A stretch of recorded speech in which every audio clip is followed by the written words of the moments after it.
It may look as if we've entered the jungle, but we haven't. What we've done is we have created a split from a colony that's less than 6 feet away.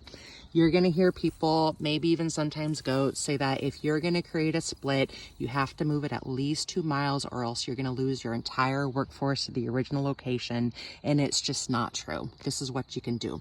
First, what you do is you rotate the entrance at least 90 degrees from the original position. You shove the entrance full of stuff, enough stuff that they can't get through for 2 days, 3 days if possible. Provide plenty of ventilation and shade if it's going to be warm, and then put an additional barrier in front of that. Grass is great, sticks, cardboards, cloth, whatever you have is just fine.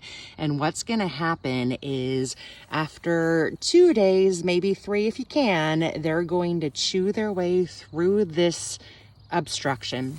They're going to force their way through this obstruction, and they're going to reorient to their new position to the sun. And what that is going to do, it's going to force them to realize that this is their new home.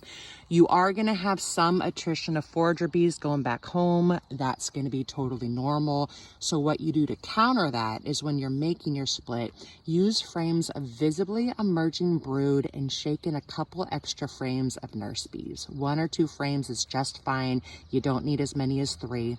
But what's going to happen is when you have that natural attrition, the nurse bees, as they orient to this as their new location, they're never going to know that they came from that distance, just that feet away. And that's going to help keep your colony robust, and that's going to give you the successful split that you're after.